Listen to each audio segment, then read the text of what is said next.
ketika semua itu sudah mengarah ke keunggulan kompetitif, kesejahteraan yang diidamkan oleh masyarakat Islam tadi akan terwujud.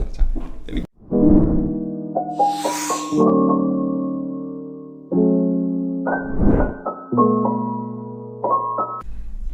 Assalamualaikum warahmatullahi wabarakatuh.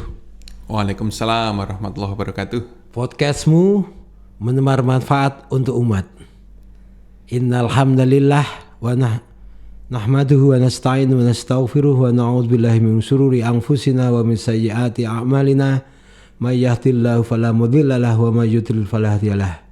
Asyhadu an la ilaha illallah wahdahu la syarikalah wa asyhadu anna Muhammadan abduhu rasuluh. Masih bersama saya Zaki Setiawan dalam acara podcastmu bersama narasumber yaitu Bapak Ibrahim Fatwa Wijaya, PhD dari Pemuda Muhammadiyah Surakarta, bidang ekonomi dan kewirausahaan. Beliau itu sehari-hari juga sebagai dosen ya di Prodi Akuntansi Fakultas Ekonomi dan Bisnis Universitas 11 Maret Surakarta.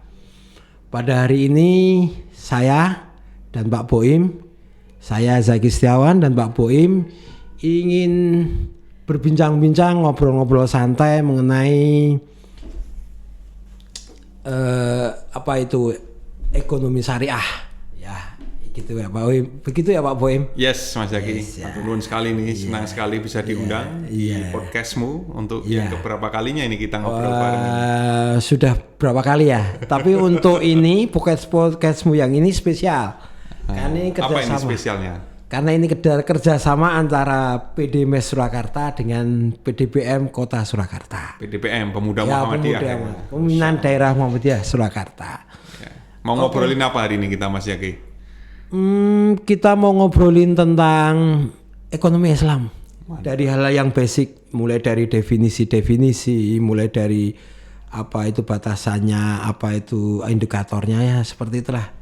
Kita pelan-pelan ya, nanti insya Allah semoga ini bisa berlanjut sehingga umat bisa tercerahkan. Dan kita kan umat perlu pencerahan gitu. Apa itu ekonomi Islam dan apakah kita memang perlu pakai ekonomi Islam sampai level itu? Apakah itu sudah menjadi basic needs kita? Ini saya kira topik yang menarik dan saya sepakat ini kita bikin seri ini karena ekonomi Islam ini topiknya sangat luas ya. Wah, luas sekali benar itu. Kita mulai yang santai-santai dulu ya. Siap. Apa sih ekonomi Islam? Apa yang membedakan dengan ekonomi di luar? Banyak ekonomi kita kenal, ada ekonomi liberal, ada ekonomi kapitalis, ada ekonomi sosialis, komunis, ada ekonomi Islam. Itu salah satu terminologi tersendiri yang munculnya belum lama. Monggo, silakan. Jadi begini Mas Zaki, sebelum kita bicara apa itu ekonomi syariah, apa itu ekonomi Islam, memang kita harus memahami dulu masyarakat ya. Kita tahulah di dunia ini ada berbagai macam masyarakat ya, ada masyarakat Islam atau dunia Islam, ada juga masyarakat Barat ya atau dunia Barat, ada juga masyarakat atau dunia Afrika, masyarakat atau dunia Tiongkok dan seterusnya. Nah, sebelum masuk ke definisi ekonomi Islam, ternyata ini menarik kita bahas dulu. Kan masing-masing masyarakat ini pasti punya tujuan besar, big dreams, impian besar. Jadi kita awali dengan masyarakat dulu ya. Betul. Masyarakat yang ada di dunia ini ya. Yes. Oke. Nah, masing-masing masyarakat tadi kan pasti punya impian besar kan, ingin membawa ke arah mana. Nah, gitu kan. Pasti tujuannya juga sangat banyak antar masyarakat satu, antar masyarakat Islam dengan masyarakat Barat pasti tujuannya mungkin berbeda-beda dan banyak ya. Tetapi menariknya di antara masyarakat ini ada satu irisan tujuan. Jadi saling beririsan. Satu aspek ini pasti akan ada di tujuan masing-masing masyarakat tadi. Nah, kira-kira apa itu? Kemakmuran ya. Kemakmuran atau kesejahteraan. Ya, benar ini Mas Zaki. Nah, jadi masing-masing masyarakat pasti ingin membawa siapapun yang hidup di masyarakat itu ya untuk menuju ke kesejahteraan atau well-being atau kemakmuran. Keywordnya itu dulu ya, well-being. Yes, well-being atau kesejahteraan, gitu Mas Yaki. Oke. Nah, cuman yang menjadi menarik begini, apakah masing-masing masyarakat tadi mendefinisikan, menerjemahkan well-being atau kesejahteraan itu sama apa beda? Kan begitu. Kira-kira sama apa beda ini? Saya kira beda ya. Ketika bicara kemakmuran itu berarti kesejahteraan ya. Antara orang Islam dengan orang Barat, orang Timur dan orang Barat itu beda ya. Saya kira ini menarik sekali kan. Jadi memang masing-masing masyarakat ini memiliki definisi kesejahteraan yang berbeda-beda. Nah, kalau kita masuk ke masyarakat Islam atau dunia Islam, itu kan menerjemahkan kesejahteraan itu tidak terbatas pada aspek harta benda duniawi saja. Ya. Jadi tidak terbatas ya. Jadi tidak terbatas. Tujuan untuk mencapai kekayaan duniawi itu tetap ada. Tetapi yang perlu diingat, masyarakat Islam, dunia Islam, menerjemahkan kesejahteraan tidak terbatas pada harta benda duniawi saja. Cakupannya banyak. Misalnya masyarakat Islam itu menerjemahkan kesejahteraan mencakup keadilan sosial dan ekonomi, harmonisasi antara masyarakat, harmonisasi antar individu, kebahagiaan baik di dalam keluarga, baik di dalam masyarakat, dan juga kepedulian terhadap lingkungan. Jadi kesejahteraan menurut masyarakat Islam atau dunia Islam ini berbeda dengan definisi kesejahteraan menurut masyarakat di luar ya, di luar Islam. Ya, begitu. Yang lebih spesifik mungkin kalau ada istilah world view gitu, apa itu? Kalau yang lebih spesifik yang membedakan antara masyarakat Islam dengan masyarakat di luar Islam, pokoknya kalau masyarakat Eropa jelas well-being yang seperti itu, pokoknya hidup dunia yang nyaman. Kalau masyarakat Cina mungkin beda, yang itu kenyamanan, bisa kebersamaan gitu. Kalau yang Islam apa ini yang lebih spesifik dari definisi kemakmuran gitu? Ya, jadi di dalam masyarakat Islam ini kan ada syariah, ada Quran dan hadis yang mengatur segala aspek kehidupan kita. Termasuk di dalamnya untuk mencapai kesejahteraan tadi, keadilan sosial, ekonomi, kebahagiaan, harmonisasi, harta benda duniawi. Di dalam masyarakat Islam ada aturannya. Cara mencapai kesejahteraan itu diatur di dalam Quran dan hadis. Sampai naik dewe. Gitu asal tujuan tercapai. Tidak seperti itu. Jadi ada guidance-nya, ada petunjuknya. Nah, ini yang membedakan. Gitu ya. Misalnya begini. Katakanlah di sebuah masyarakat kita tidak menemukan sama sekali pengangguran. Semuanya mendapat pekerjaan. Pendapatannya sangat layak. Tapi ini ya. Tapi semuanya bekerja di bisnis judi online. Semuanya bekerja di misalnya katakanlah bandar narkoba. Semuanya bekerja di hal-hal yang katakanlah tidak menimbulkan manfaat bagi masyarakat. Ini kan tidak dibenarkan di dalam konteks Islam. Katakanlah seperti contoh di Macau, di Las Vegas, mereka kan makmur tapi kan berbasis bisnis judi. Berarti itu meskipun dia makmur tapi tidak sesuai dengan visi kemakmuran menurut Islam gitu. Kira-kira definisinya gitu ya? Masuk. Tetapi cara untuk mencapai kesejahteraannya itu kan tidak sesuai dengan apa yang digariskan oleh Allah dan Rasulnya. That's point ya. Gitu ini yang menjadi menarik di dalam point of view-nya itu ya. Betul. Gitu ya, benar. Nah, kemudian terus apa kaitannya dengan ekonomi Islam? Definisi kesejahteraan. Terus kan apa kaitannya dengan ekonomi Islam? Jadi begini Mas Yaki, tujuannya tadi kan banyak sekali kan, mencapai A, mencapai B, mencapai C, mencapai D, kesejahteraan dibagi lagi, A, B, C, kan banyak sekali. Sementara itu sumber daya yang kita miliki, baik itu uang, tenaga, pikiran, waktu kan terbatas. Ya kan? Sangat terbatas. Terbatas. Nah, maka muncullah sebuah ilmu untuk mempelajari ini tadi. sumber dayanya terbatas, tetapi keinginan, kebutuhan, tujuan yang ingin dicapai itu Besar. Banyak sekali, bahkan tidak terbatas dan seterusnya. Nah, oleh karena itu muncullah ilmu ekonomi Islam. Iya. Ya, jadi basicnya di sini dulu ketemunya. Mendefinisikan kesejahteraan seperti apa. Masing-masing masyarakat punya tujuan dan seterusnya. Tetapi sumber daya yang dimiliki sangat terbatas. Uangnya kan terbatas kita. Yes. Tidak bisa kita memenuhi segala yang kita inginkan. Iya. Padahal sumber daya kita terbatas. Sekali. Maka muncullah ekonomi Islam ini.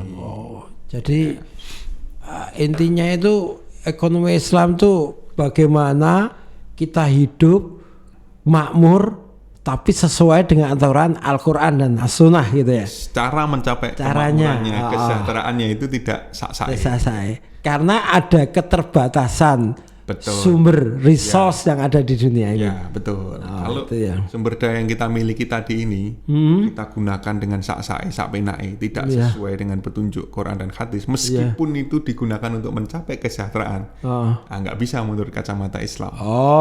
Iya, benar. Kan orang ingin memaksimalkan dengan sumber daya yang terbatas tadi, orang kan ingin memaksimalkan untuk mencapai kesejahteraan. Cuman harus diingat bahwa di situ ada rambu-rambu, ada nilai-nilai yang gitu. Jadi perbedaannya itu di point of view-nya ya. Betul. Dasarnya apa gitu ya. Iya. Gitu. Ya, jadi sebenarnya begini ya, ekonomi Islam itu kan pasti memiliki prinsip ya, memiliki karakteristik, memiliki rancang bangun dan seterusnya gitu kan. Nah, cuman kalau kita mengutip pendapat dari salah satu ekonom hebat Islam yang era ini ya, abad ini, yaitu Umar Chapra. Itu ada 3 komponen penting dalam ekonomi syariah atau ekonomi Islam. Wah, ini penting ini. 3 komponen penting ini, satu adalah adanya pelarangan riba atau bunga bank. Bunga bank ya, atau bunga lah, segala macam bunga. Itu harga sama mati dengan ya. Betul. Menurut Umar Chapra di artikelnya yang ditulis di tahun 84, menurut beliau semua ulama sepakat bahwa bunga atau bunga bank yang lebih spesifik ya, termasuk riba atau riba al-nasyiah, tambahan yang muncul karena menunggu. Kalau saya meminjam uang ke bank konvensional, kemudian banknya minta tambahan, ya kan? Karena saya butuh waktu untuk mengembalikan uang itu kan. Kemudian banknya minta tambahan, saya menunggu uang saya kembali, Mas. Saya minta tambahan dong gitu. Mas Boim tadi pinjam 1 juta kan, pengen dikembalikan 10 tahun kan. Karena saya menunggu uang saya kembali 1 juta, saya minta tambahan dong. Nah, ini menurut Umar Chapra dan menurut ulama adalah riba al-nasyiah. Meskipun itu kalau ada pertimbangan inflasi rate perkembangan ekonomi juga itu tetap nggak boleh ya. Tetap tidak meskipun boleh. Ada itu. Ini kan inflasi sedang berjalan seperti ini. Future value-nya berubah gimana itu? Jadi menurut Umar Chapra, kalau akadnya atau transaksinya dasarnya itu adalah pinjam meminjam. Ya kan? Jadi dasarnya adalah pinjam meminjam dulu, hutang piutang. Kemudian muncul tambahan tadi karena aku nunggu uangku kembali penuh. Makanya aku minta tambahan dong. Maka menurut Umar Chapra ini tidak boleh karena ini riba al-nasyiah. Tidak semua tambahan itu dilarang oleh Allah. Margin dalam jual beli itu boleh. Tapi kalau riba tambahan dalam pinjam meminjam, hutang piutang, itu makanya masuk sebagai riba al-nasyiah. Ini tidak boleh. Bisa diartikan berarti utang piutang uang itu bukan komoditi perdagangan berarti ya sebetulnya pandangan ini juga diamini oleh filosof Katolik ya. Kita coba lihat tulisannya Saint Thomas Aquinas. Tahu saya itu tokoh besar itu di abad pertengahan. Abad pertengahan kan. Saint Thomas Aquinas di dalam bukunya juga tidak setuju dengan bunga karena seperti yang Mas Zaki bilang, uang itu bukan komoditas. Ya, di dalam bukunya itu Saint Thomas Aquinas menganalogikan begini, tidak boleh kita itu menarik sesuatu 2 kali. Nah, misal begini, saya menjual anggur kepada Mas Yaki. Saya dapat uang nih 10.000. Ya, sudah saya kantongin nih 10.000. Terus Mas Yaki memakan anggur itu. Terus saya minta uang lagi ke Mas Yaki. Mas Yaki, anggurnya kok dimakan. Karena Mas Zaki makan anggur, saya minta tambahan 5.000. Jadi saya ngantongi 15.000 sekarang. Makan anggur lagi, saya minta tambahan lagi. Nah, Saint Thomas Aquinas itu bilang begini, itu kalau kita meminjamkan uang, kalau saya meminjamkan uang ke Mas Zaki, kemudian Mas Zaki menggunakan uang itu, terus saya kok minta tambahan, itu seperti tadi. Saya menjual anggur, tetapi ketika Mas Zaki memakan anggur itu, saya minta tambahan uang. Sama halnya ketika saya meminjamkan uang sudah berpindah di tangannya Mas Zaki, terus Mas Zaki mau pengen memakai uang itu untuk modal bisnis atau apapun itu. Pada saat Mas Zaki memakai uang itu untuk modal bisnis, saya minta tambahan. Ini Saint Thomas Aquinas juga tidak setuju. Karena apa? Karena uang itu bukan komoditas. Itu basic pertama, makanya riba dilarang karena uang itu bukan komoditas perdagangan. Ya. Jadi ini adalah karakteristik yang pertama, Mas. Sama ya, benar. Ya, riba ini adalah karakteristik yang pertama. Itu pembahasannya mungkin kita bisa panjang ya. Yang kedua aja. Riba. Langsung. Yang kedua ini adalah zakat. Zakat ya. Nah, zakat ini ternyata juga menjadi ciri khas penting pada ekonomi Islam. Zakat itu kalau di bahasa di luar Islam, mungkin kita kenal namanya filantropi ya. Gimana coba penjelasan dengan filantropi.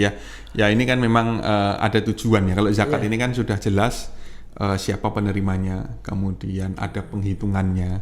Kalau sudah mencapai penghitungan tertentu, kekayaannya itu mencapai penghitungan tertentu kan harus mengeluarkan zakatnya, dan tidak boleh sembarang diberikan ke siapapun itu. Jadi memang harus ada aturannya, siapa yang menerimanya. Itu makanya ciri khas dari ekonomi Islam tadi ya. Tanpa riba, zakat nomor 2. Ya, kalau filantropi kan mungkin lebih loose ya. Ya, siapapun apabila itu memang dirasa bermanfaat, uang atau sumbangan donasi itu bisa diberikan gitu kan. Jadi zakat harus 8 asnaf. Betul, 8 asnaf, kemudian ada aturan spesifik sekali ya. Zakat. Apakah zakat itu hubungannya dengan konsumsi? Kalau mendingan gimana? Jadi orang itu diberi zakat karena agar mereka bisa hidup, dalam artian bisa bertahan hidup gitu loh. 8 asnaf itu kan orang yang butuh bantuan. Makanya diberi zakat. Zakat itu biar mereka tetap bisa melanjutkan hidupnya. Karena kewajiban kita, jika ada tetangga kita yang lapar, kita ikut berdosa kalau kita ada bantu. Gimana menurut jenengan? Ya, ini menarik. Jadi apakah zakat itu harus diberikan ke orang yang fakir, miskin, dan 6 asnaf lainnya dengan dalam kutip ya membantu menyambung hidup dalam konteks konsumsi sehari-hari, atau harus diberikan dalam konteks yang produktif gitu? Wah, panjang ya. Nah, ini panjang juga ini. Memang idealnya ya kan, uang zakat itu dipakai untuk mengentaskan kemiskinan. Kita idealnya dulu aja. Kefakiran ya itu dulu. Dari yang fakir dikasih uang zakat menjadi miskin dulu. Setelah miskin menjadi tidak miskin gitu kan, atau paling tidak perlu diberi zakat lagi ya. Nah, jadi ya memang apa idealnya memang zakat itu bisa mengentaskan kemiskinan, tidak hanya sekedar membantu menyambung itu basic ya. Basic zakat itu aturan yang spesifik di Islam. Gitu ya. Dan bermanfaat dan aturannya tertentu. Kemudian yang ketiga apa nih? Ya, yang ketiga ini mungkin kita akan karena ini sering terlewat ini. Jadi yang ketiga ini adalah adanya moral value. Artinya begini. Ciri khas yang menurut saya ini paling penting dari ekonomi Islam atau ekonomi syariah.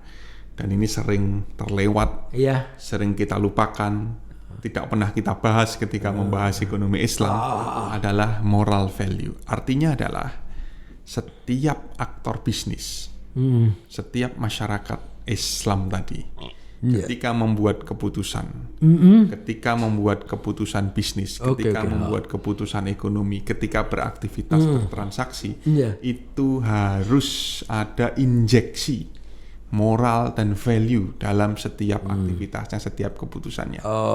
Apa saya bisa itu namanya trust issue ya? Ya, jadi gimana? Pedagang mau jual sesuatu, libatkan moral dan value ketika menjual sesuatu. Wah, itu kalau mau dicari ayatnya banyak. Tidak boleh mengurangi timbangan, tidak boleh menjual sesuatu yang melanggar produknya itu tidak sesuai dengan prinsip syariah atau diharamkan dan seterusnya. Banyak sekali isunya.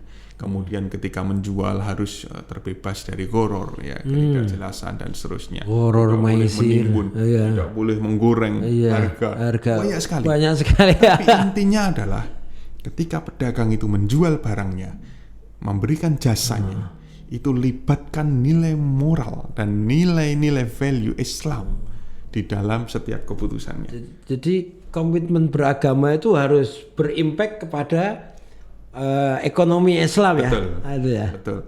Pembeli juga begitu kan Mas Eki? Tidak hanya pedagang kan? Ketika pembeli itu komitmen untuk katakanlah melunasinya kapan, ketika barang sudah sampai dicek ke kualitasnya sesuai pesanan, segera melunasi dan seterusnya. Ini kan juga melibatkan moral dan value juga. Ketika perusahaan ya memproduksi barang, libatkan moral dan value di situ. Ketika merekrut pegawai, libatkan moral dan value di situ. Ketika memanage perusahaan, libatkan moral dan value di situ. Jadi apapun itu, ya, kalau itu melibatkan moral dan value, itulah ekonomi Islam.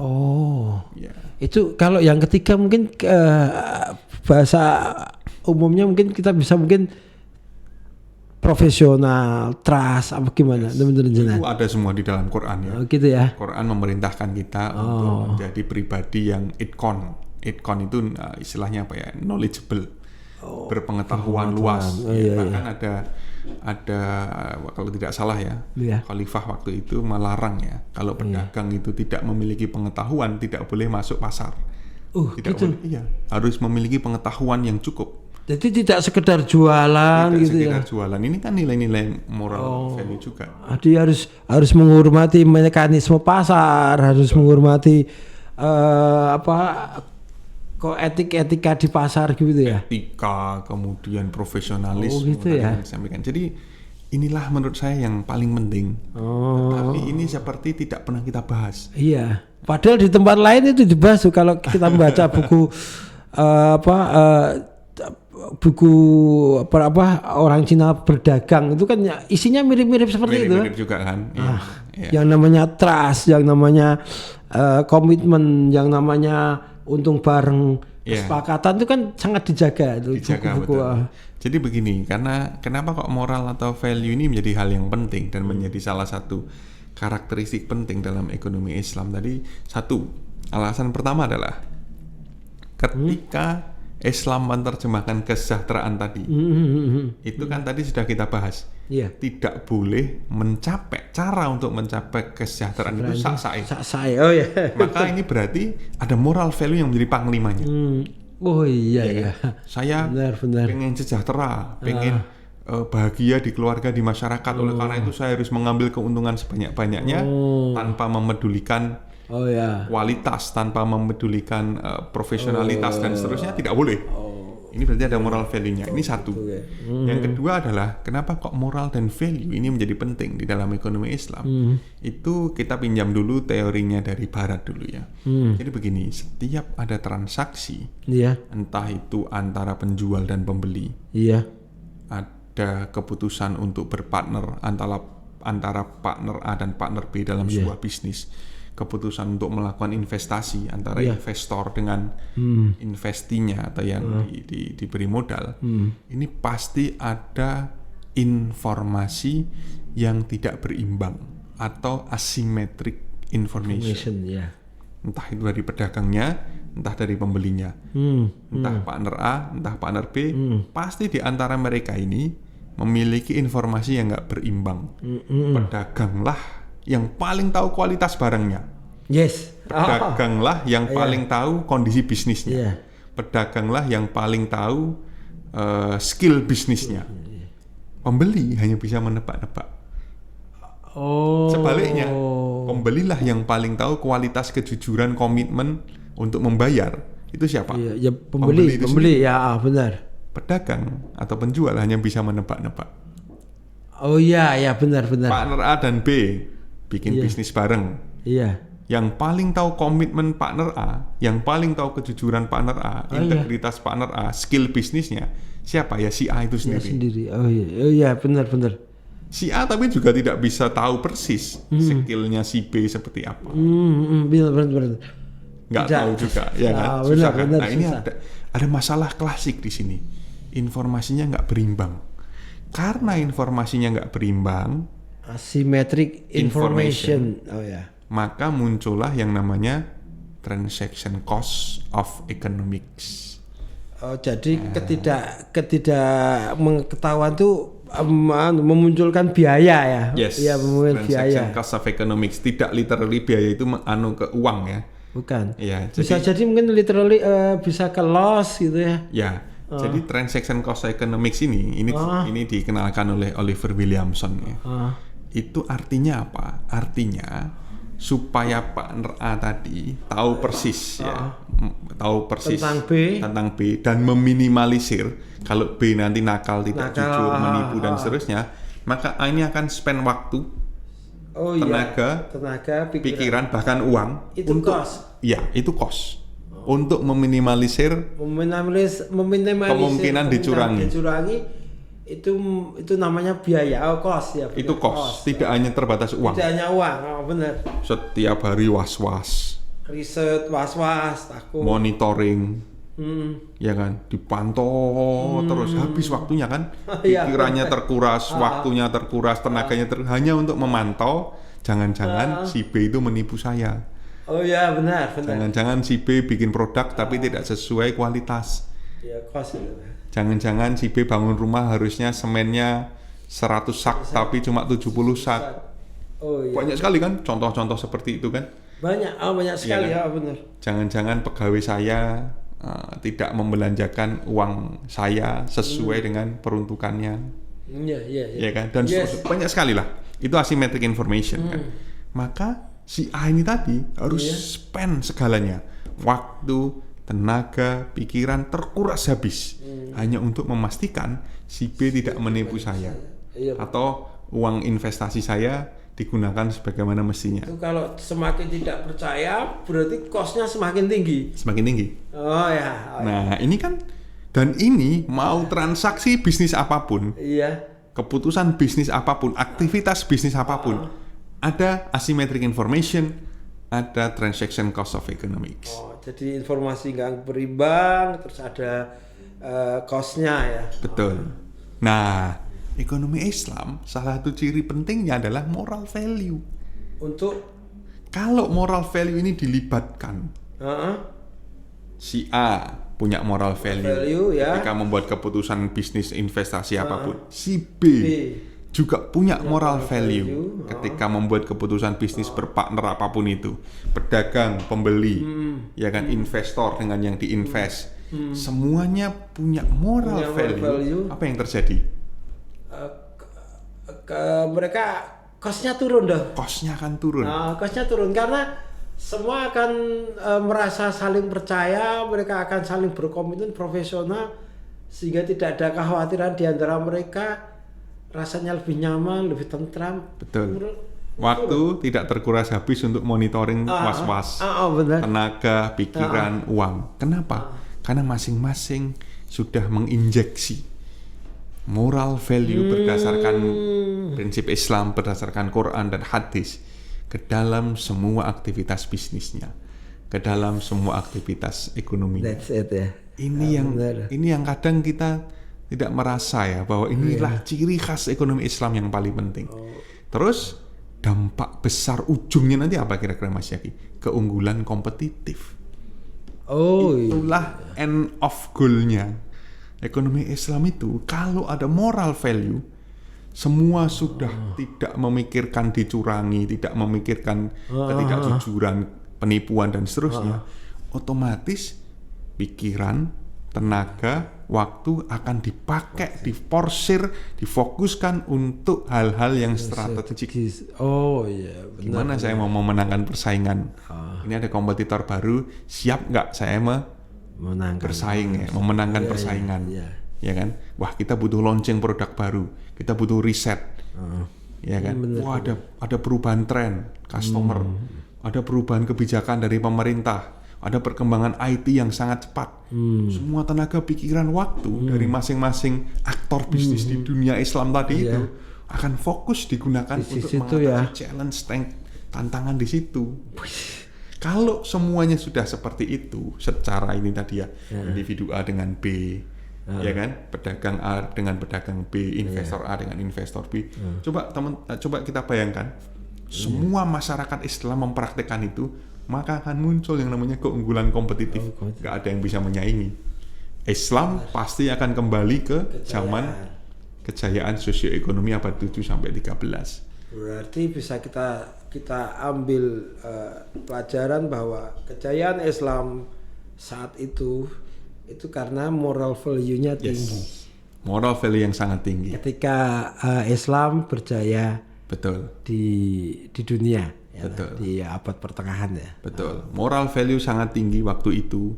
Kemudian katakanlah apa ya, contoh praktek realnya itu menarik sekali. Ada seorang ahli Timur Tengah ya, Profesor Bernard Lewis ya, dari Princeton University menulis buku itu, Islam and the People. Bagus sekali ini. Waktu itu beliau mencontohkan betapa Barat itu kagum dengan moral value yang dimiliki oleh dunia Islam. Ketika masuk ke pasarnya dunia Islam, luar biasa sekali. Misalnya nih ya, pasarnya di dunia Islam itu ada spesifikasinya. Kalau seperti sekarang supermarket itu ya, lorong ini jualan sepatu, lorong ini jualan roti begitu ya. Kalau ada customer datang ke toko A dan ternyata toko A hari itu sudah sangat laris, maka penjualnya yang akan bilang begini, mohon maaf Bapak Ibu, hari ini saya sangat laris sekali. Bapak Ibu belanja saja di toko sebelah, kualitasnya sama bagus, harganya juga sama murahnya, pelayanannya juga bagus, sampai seperti itu. Itu yang menyebabkan dunia Barat sangat kagum. Moral value-nya itu sudah sangat mengakar. Kalau tadi ya kita pedagang dengan pembeli ya, itu kan masih ini ya, oke, Pak, saya tidak akan menipu kamu. Ini sudah satu level di atasnya. Antar pedagang itu saling membantu. Wah, saya udah cukup, saya udah laris. Akan saya oper. Coba Mas Yaki bayangkan kalau ada orang mau order 1 miliar ke Mas Yaki, terus Mas Yaki bilang, hari ini saya sudah dapat order 1 miliar Pak. Wah, hebat sekali tuh moral. Penjenengan ke Mas Boim saja, order ke Mas Boim saja. Hebat sekali itu, berarti moralnya kan? tinggi sekali. Itu sudah di atas tadi pedagang berusaha jujur dengan pembelinya, partner A berusaha jujur dengan partner B. Tapi ini sudah di atasnya lagi. Antar pedagang itu sudah seperti itu. Tapi itulah kejayaan Islam. Well-being gimana well-being kalau seperti itu? Sudah terwujud. Harmonisasi, happiness ya, kebahagiaan terwujud. Makanya ketika masa zamannya Umayyah, Abbasiyah, apalagi yang di Andalusia itu, kita benar-benar makmur saat itu. Bang, benar-benar jaya dalam artian sebenarnya jaya, yang percayaannya tinggi. Betul. Gitu ya. Jadi sebetulnya kesejahteraan tadi ya yang dicapai dengan keunggulan kompetitif. Jadi ini sekarang kita bisa bikin koneksi hubungan. Oh ya. Masyarakat Islam pengen mencapai kesejahteraan. Visinya tadi ya, tidak hanya terbatas dunia. Ya kan? Untuk bisa mencapai kesejahteraan, semua aktor bisnis itu akan memiliki keunggulan kompetitif kalau punya moral value. Oh iya, benar semuanya gitu. Benar. Jadi moral value untuk mengatasi masalah informasi tidak berimbang, transaction cost of economics, muncullah keunggulan kompetitif. Ketika semua itu sudah mengarah ke keunggulan kompetitif, kesejahteraan yang diidamkan oleh masyarakat Islam tadi akan terwujud. Jadi kuncinya itu di situ. Tapi kan kita kalau bahas ekonomi Islam itu kita seringnya kan bahas bunga, riba, bank syariah. Kita melupakan nilai besar ini, itu hanya bagian besar ini. Ya itu tetap harus dibahas. Cuman yang core-nya yang paling penting tadi kok malah nggak dibahas. Moral value, sehingga competitiveness, sehingga menuju well-being. Itu ya, ide besarnya di situ. Ini ide besar hari ini. Semoga ini berlanjut. Dalam artian ini ide besarnya hari ini. Jadi kita menemukan satu rumusan bahwa moral value itu akan membentuk competitiveness dari umat Islam sehingga menuju kesejahteraan, kemakmuran Islam. Ya, dan kita menjelaskannya dengan pendekatan Barat. Berarti kan luar biasa sekali Islam itu.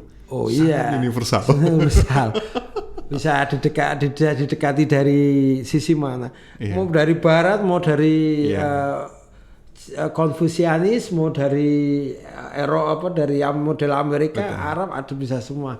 Tapi intinya itu dia, core-nya itu ya. Jadi sebelum kita bicara tentang transaksi, sebelum kita bicara tentang perbankan, kita ngomong ini dulu, moral value dulu ya. Yes. Itu kuncinya. Ini saya kalau baca buku ekonomi Islam, keterangan dari Mas Boim ini saya baru dapat ini, beda sekali. Biasanya kalau buku-buku ekonomi Islam diawalinya bukan dari moral value, dari saling melengkapi, mungkin saya dari world view dan macam-macam lah. Tapi intinya sama. Tapi ini mudah dicerna. Jadi moral value, competitiveness, kemudian kesejahteraan. Wah, itulah yang kita idamkan kan? Ya ini kesimpulan dari hari ini seperti itu. Iya. Wah, terima kasih Mas. Sama-sama Mas Zaki. Ibrahim yang sudah memberi kita pencerahan tentang ekonomi Islam. Semoga tidak berhenti di sini ya, karena harus Islam luas ya, tidak hanya ini, luas dalam luas. Kemudian ya padahal umat perlu mendapatkan pencerahan tentang ekonomi Islam seperti apa. Dalam artian karena kalau dulu ekonomi Islam kan sudah inherent dari kehidupan, tapi apa itu kita kan perlu menampilkan, menjelaskan, kan mengeksposisi, menjelaskan tentang Islam, karena kita berhadapan dengan masyarakat yang majemuk macam-macam. Perlu kita memberitahukan, oh ini loh ekonomi Islam itu seperti ini loh. Kalau yang gini ekonomi Islam ini, kalau ini gini. Meskipun perilaku orangnya Islam tapi perilakunya tidak sesuai dengan ekonomi Islam, ini bukan perilaku ekonomi Islam. Yes. Gitu ke? Siap. Setuju. Terima kasih. Mas Zaki. Wah, terima kasih sekali. Baik pemirsa, diskusi ini sangat menarik. Kita dapat mendapatkan banyak pencerahan tentang ekonomi Islam. Kita bicara baru tentang dasar, tentang moral value, competitiveness, dan well-being. Kemudian besok ada diskusi yang selanjutnya. Terima kasih atas perhatian Anda. Terima kasih telah menonton channel ini. Menebar manfaat untuk umat. Saya Zaki Setiawan selaku di sini hostnya. Jika ada kesalahan saya mohon maaf. Bila itu berdaya. Assalamualaikum warahmatullahi wabarakatuh. Waalaikumsalam warahmatullahi wabarakatuh.